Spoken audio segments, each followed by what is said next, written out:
tune there too.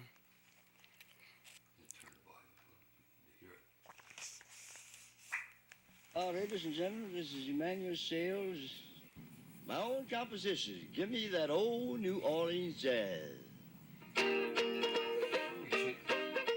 Where? It's in City Park. I think he was sitting on one of the fountains there.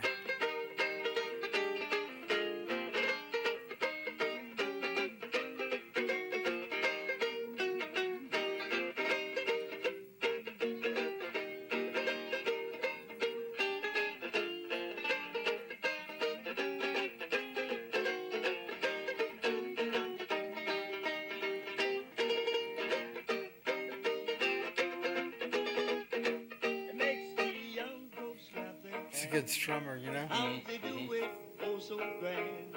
It makes the A young very folks clap their percussive hands. How they strummer. do it, oh so grand.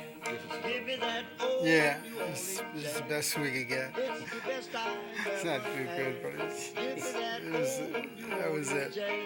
It's the best I've ever had. What do you mean the best? Oh, there's no Oh, I don't know. place It's just one of those slap happy songs, you know. it makes me happy. I was always fooling with the guitar, and when we got on Rampart Street, I started just trying to make something sound like something. And he must have sneaked up on me when he even saw me with it, you know. He said, "You like that?" I said, "Yeah, but I don't know what I'm doing." He said, "Well, look, okay, I'm gonna tell you." He said, "Tomorrow I'm gonna get you and Joe and Pete." He said, "I'm gonna show you all three changes." He said, "Then the next day I'm gonna see who remembers." He said, "Now you can practice Three on the changes guitar mean during three the day chords. while I'm at work." So Joe and Pete fooled, but not too much. But I'd be practicing on that thing to remember what he told me, you know. So then he'd let the older brother start, you know, and he'd make a mistake, and then that second older brother play, he'd make a mistake, and then he'd come to me. I'd remember just what he said, just to taught me, see. And that's when he said, "Well, you're gonna be a musician, boy." It was nice. He told it really well, you know. But when I'm on the bandstand, I'm supposed to be a musician, an entertainer, and I try to be in a pleasant mood, and try to do my best on my instrument, and try to What make was it like that shooting at Preservation Hall? audience or those people out there dancing, No, or it's those kind of people funky. who I listen mean, to the music. it's like you don't want to overdo it, you know, That's because you want that 100% sort of brown, the job, being a musician. sepia ambience look to the thing. But you know, you want to wind up. I mean, you get this kind of thing, which is a little mushy, you know.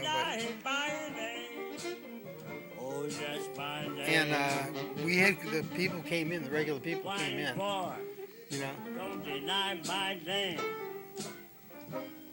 Pick it up and shake it like sweet David chain. 'Cause I'm the whining boy. Don't deny my name. It's an old Jelly Roll Morton song, yeah. I said, mama, mama, mama. Was this for the Mama, when y'all look shot at that little set? sis. Wasn't there another Novak thing that was shot at Preservation You Hall? mean the same night? I don't know. Oh, I think we shot there more than once, yeah. Mama, look I at can't little remember what the other sis. one was, but Mama, look at sis. sure, possibly. They were very cooperative. They were, Mama, you know. mama. Look at sis. And I think this was, Mama, she's out we there just with lined that it up doing the double because twist. they had a gig that I'm night. the whining Yeah. boy. You know, we weren't going to pay for a Don't special deny performance. my name. Did you pay him? I would Yeah, everybody say got paid. that I'm saying we among weren't going people certainly who are to, playing we were this going instrument. to take that whatever on a was off worldwide the, whatever they basis, paid him for the Manny night. probably has more followers than anybody else because there's Al virtually no Rose place you can go in the was a civilized guy we world met where you because find when we anybody started playing anything to approaching make a couple jazz of that films doesn't know about the name of music, Sales. he was a, you know, a learned voice of music history in the city. As far as jazz is He concerned, had written the several banjo is a books on fundamentally jazz, percussive as you may instrument. know. and it is a part literally He wrote of the book rhythm on section. Now, Storyville, what that means which is, became in the fact, basis. One little that transmuted snippet from it from became its the basis for Pretty African Baby, origins. the movie. That role And is one where people sit around and clap their hands to make he rhythm. wrote the book, And in this case, sort of an it also has the anthology advantage of being jazz, able New not Orleans only to jazz, clap, and but it to had, make chordal changes. you know, all 321, whatever it is. He had a little bio on every player. And I had He claimed to know everybody, and he did know a lot of people. I did a couple of films with Al,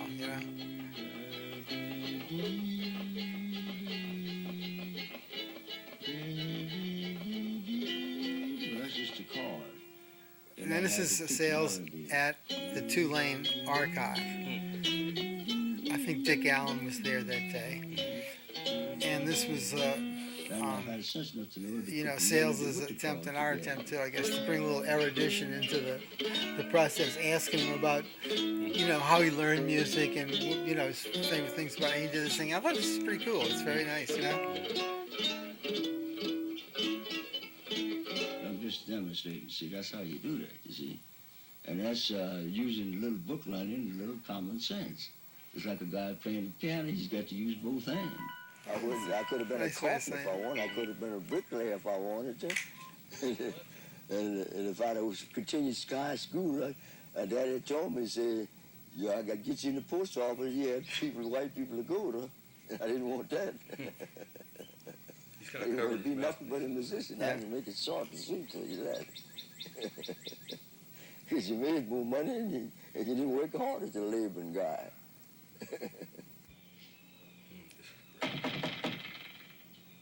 Hey, what? Yeah, I don't know how we found him. I was trying to First remember band I played a with couple of was- things when I was talked to guys, like I Coker said, we were about all how we going to found San this guy. Professor. Maybe We used to call ourselves All-Stars. he A lot told of us he had bands been used played that with this word, band in All-Stars, Pensacola, you see. and somehow we When got we a went to connection Pensacola, to we this were guy who called was after living then. People here started calling us then, the and he was the Pensacola only Jazz. living one, You see, you know, we used to around play in Mobile, of that group. Montgomery, Pensacola.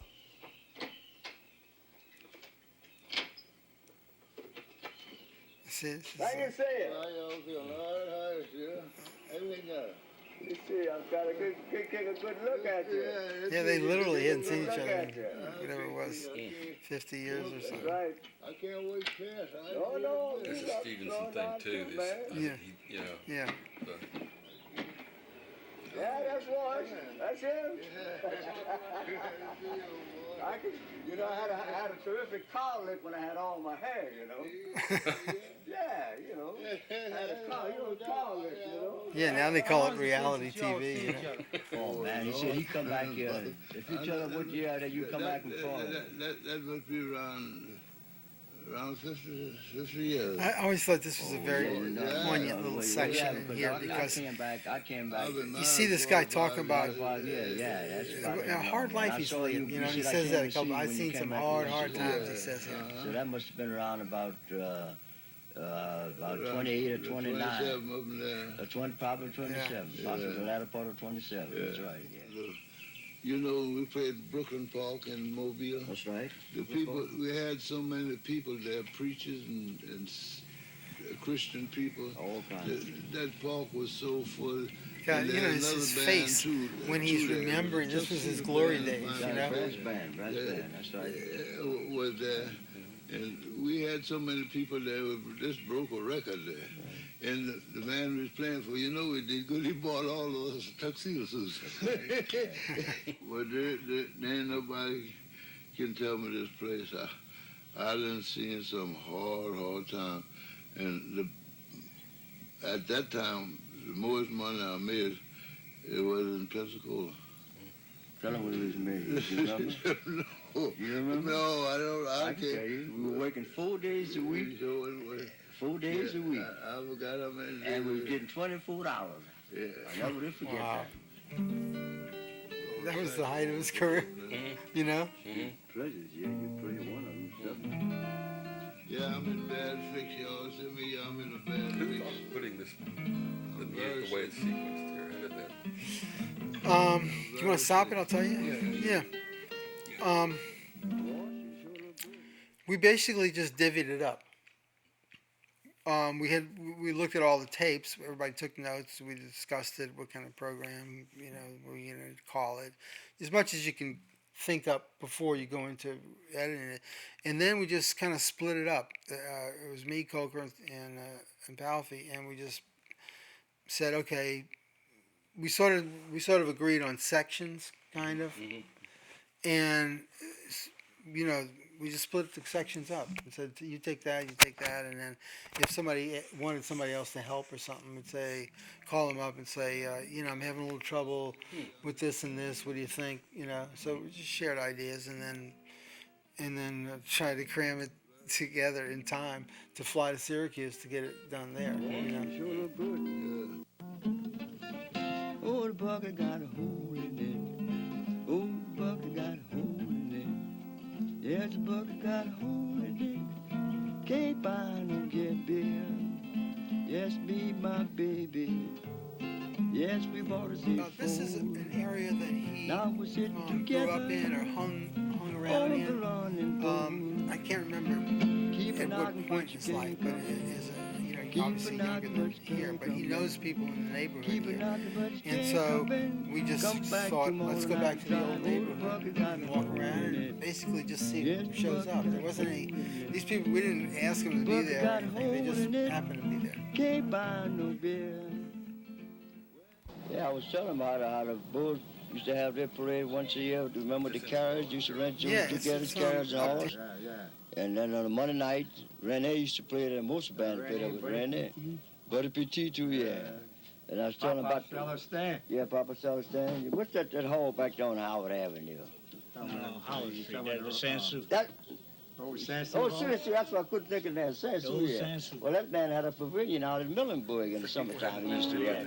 I remember that man. Oh, Yeah, I'm in 70 already. 71. They were very good Oh, man, I themselves. thought you were that much older. And we were hoping this guy would do a thing like the old shoe shine guys the one that I did, just where they made, almost sir. it became percussive, They were, they were hitting The women skins. treat me nice and not And, only. so at the end here, you can't understand what they're saying. Right, look at that. He goes, man. He Yeah, still got his so- technique.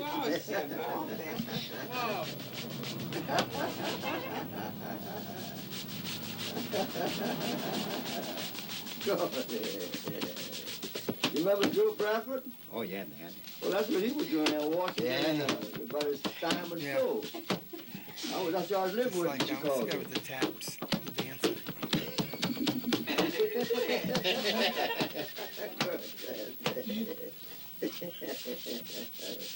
Yeah, give me that sign when you're through. Huh?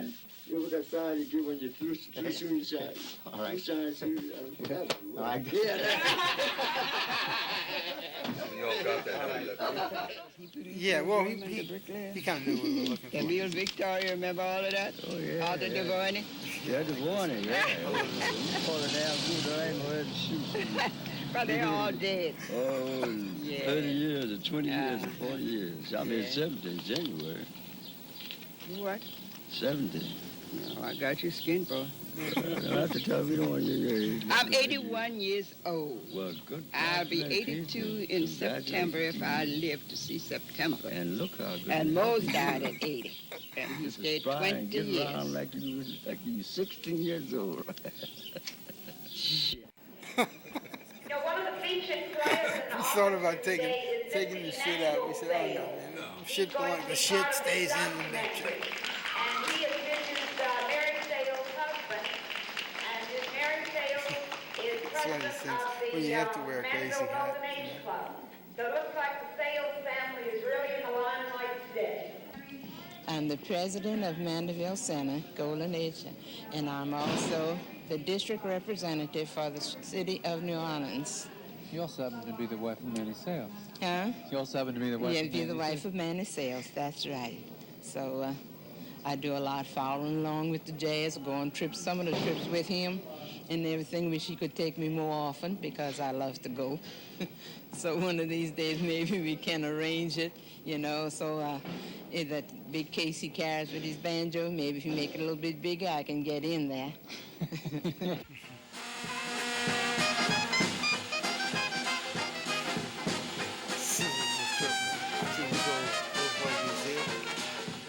The ticket dance was a dime a dance. You go in the place and you buy 5 or 10 tickets, whatever you want. Some guys bought $1. We had to play waltzes. We had to play 1-step, 2-step. Had to play jazz. They had. There was only one white band they had that I knew play with. Almost them all used black bands. because the girls they said that they I could love this dance comment. easier and This better is so funny. with the rhythm of the black band. It doesn't work for us out here.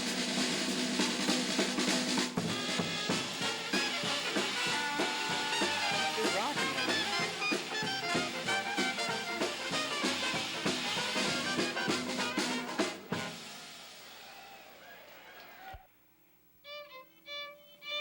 Okay, this was, strictly by accident. Everything was I much think we better were over than in New the Orleans, Jazz Chicago at that Archives, time. I mean, and we they had saw, a lot of nightclubs, they had a lot of jobs. they had Brother like a Zinke had his dossier office. He on got all us the a jazz job, 3 musicians. pieces, So violin, you could go guitar, in and and bass. ask to look at the file So we on got so a and job so. on So they Howard gave us Street, the and one the for place was sales, named the and we're Ball looking Music. through it, So and I've we been saw playing that with a guy he named, played which is from New York, in bass player, Chicago nickname was with Chocolate. a guy named So John Creech. I put the And two so we words wanted, I together wonder if it could be that said, older how gentleman about that calling plays myself with the the Chocolate Jefferson Music Airplane. Boys? And so we The just bass started, player, manager was named inquiring Melvin and Banks. found out it was him, Manuel Sales on guitar, and John Creech on violin. I don't know, we contacted him.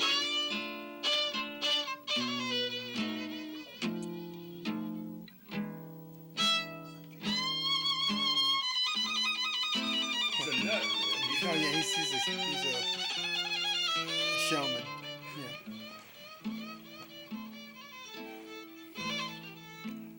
I think what happened was he, not too long after we made contact with him, we found he was coming down to play somewhere. I can't remember where it was now. Music and is so like we this. said, You this see is a big perfect wagon reunion wheel? time, We put a spoke in for rock and roll, Yeah. huh? We add another spoke for disco. We add another spoke. Well, now, wait a minute. We've got all these other spokes down here.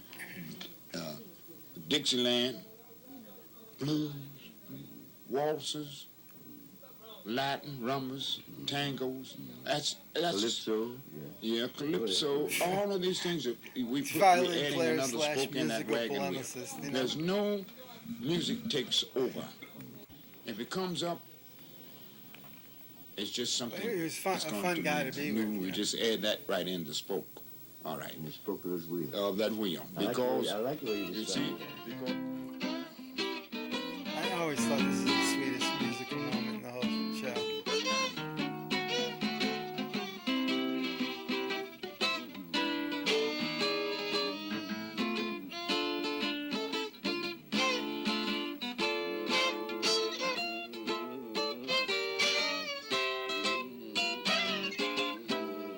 It's nice big, Danny Barker, it's nice big fat chords,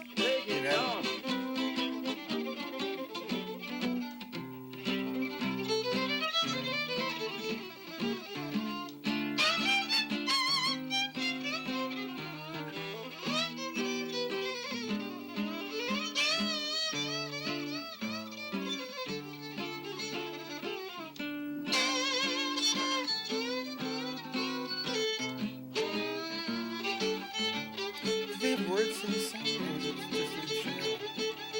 Yeah. Oh, I know where he was playing. He was playing at Rosie's. That's where it was.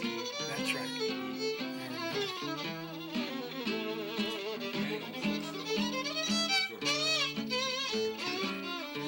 Yeah, in a way it was. Yeah. Well, Creature's a headliner coming off his stint with the airplane. The Starship, whatever it was called at the time.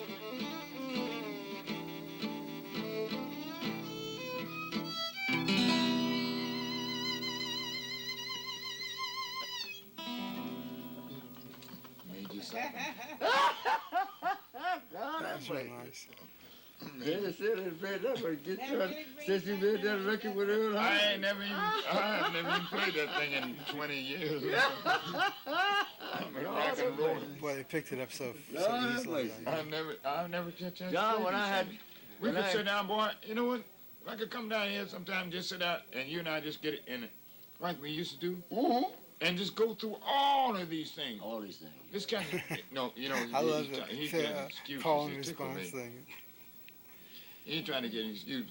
And he said, he just don't play nothing but that Dixieland stuff.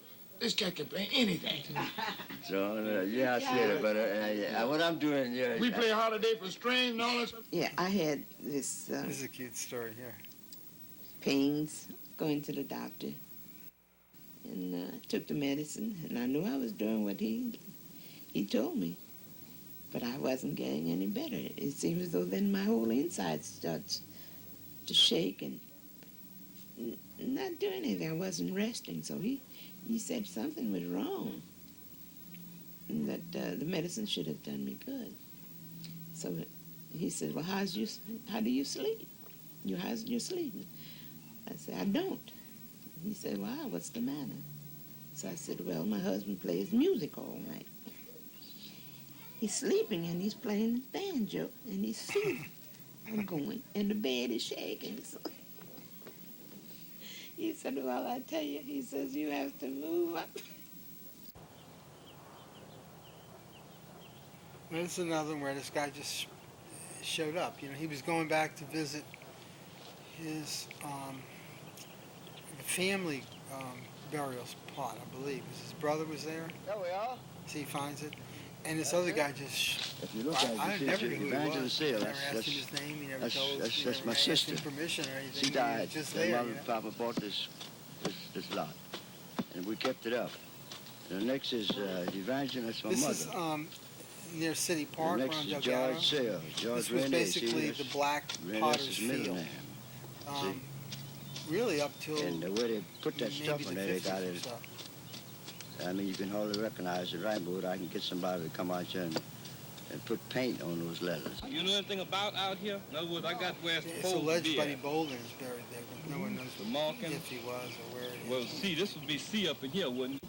What I done, I fixed up the wrong one. The first time I come and took me to the wrong one. What? You see what you mean? And I had to clean and Yeah, everything. Box you put lost around money. it. You lost money, yeah. And got to talking to my uncle, showing him what I had done after 20 years. Oh, my goodness. Shoot. I decided to clean You it see up the after roof here? 20 You got years, the and they wrong- got to he's look been and say, taking well, care no, of the she wrong- didn't die in 56. wrong plot I mean, for in years. 54, she you died in got 56. You must be come from out of town, huh, Brandon? Right, I was living in Houston. Yeah, I just come from a different Brandon line going to... yeah, what's it going? He's yammering. And I fixed the wrong one Well, up, so now I Kansas come City back went to on fix the Brandon right County. one. Well, you I've got done a problem, somebody a Mr. favor. Well, you got an idea where it is. All you got to Right. do is keep searching. It's been up 56 there. to 77, how many years is that? That's many years. That's what you got touched in that grave? 56, it hadn't been nothing to it. They left the graveyard crying, and they haven't been back since. Well, I think everybody's afraid to die. Like, it's except a few. Some people have a certain sickness and they're suffering so much. I heard saying that people say they ask God to take them away. Well, you're not supposed to do that according to religion. Are you scared of what's going to happen to you after you die, or you trust something good's going to happen, or what? Oh, well, yeah, and answering your question that way, you're afraid to go to hell. I'm afraid to go to hell, I tell you that. You think you're going to make it? Well, that's a question I don't think anybody can answer that, and I don't think so. You feel pretty good You about might it? say it, but I mean, you don't know. Well, I hope so. I I'm trying to hope put you him go on the to spot a heaven. little bit. I wish you It's go. not like when you say, well, I that's try a to tough live a question. decent life. Well, right, what am I? Fucking, That you know, toasted would weed have a here sin or on what? me that would go to hell. And before I die, I'd like to have the last sacrament. Sometimes those things don't happen that way. If they put at rest on my headstone, they'd be lying, because I wouldn't be at rest with all these weeds around me. They'd be lying. They'd like, just look, at rest. How can he be at he came rest grumbling with all and the left weeds grumbling. around him? He's just there. He's not at rest. Ain't no way he can rest.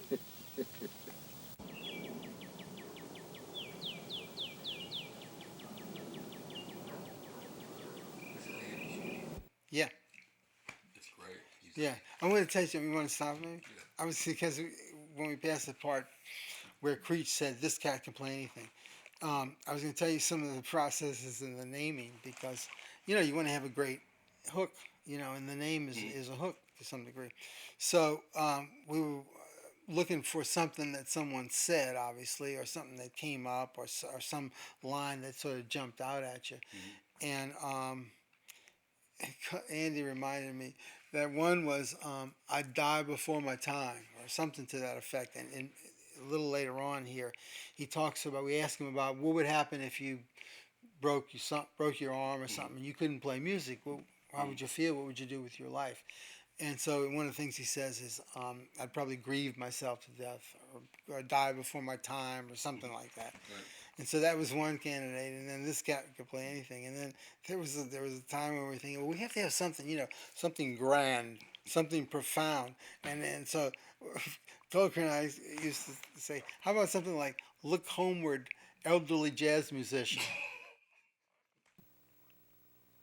What would you say was Sales's greatest achievement?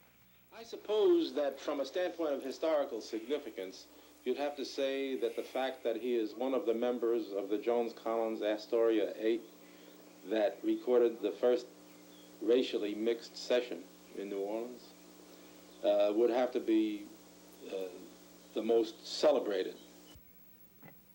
The most, I guess from an erudition point of view, that was a celebrated moment in jazz for people that know. Most people don't really know unless They were you're extremely a successful fan, records. or a historian. They were records that like caught the ours. fancy of jazz followers all over the world, and they merely sold a lot of records, and in a sense Okay, put the town on the map This I'm for trying its to period. remember. I know the one on the left here, his name Paul Barnes. He's called Paul Barnes. He's Sales.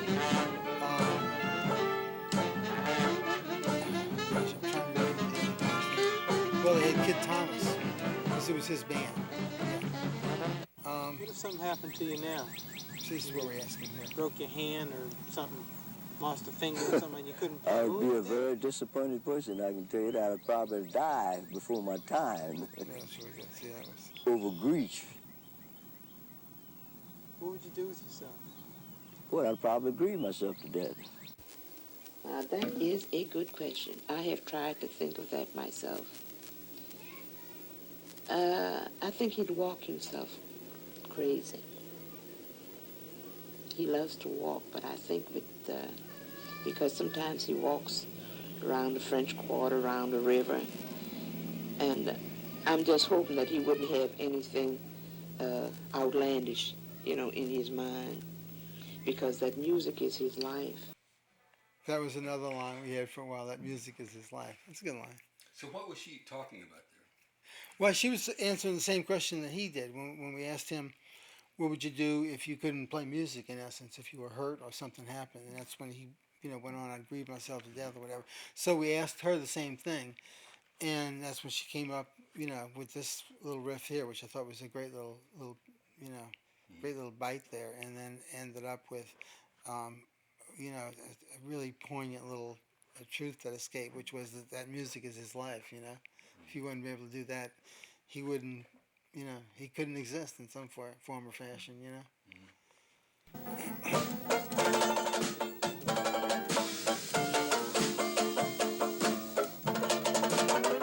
It's nice strumming in here.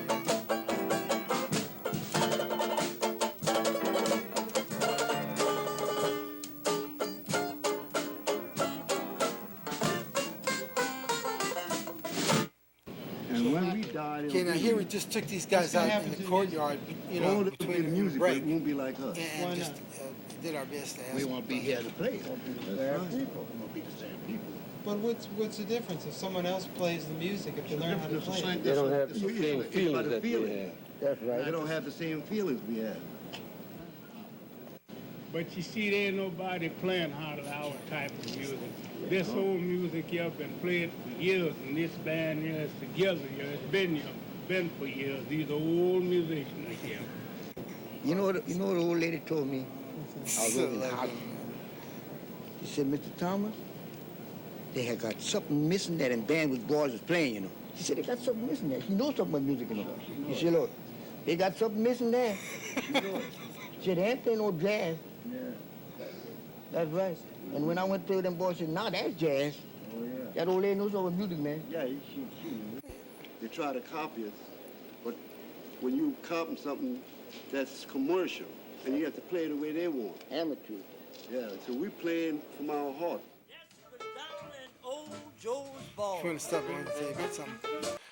I was talking to Coker about this the other day, in that when he says, when we die, the music will die.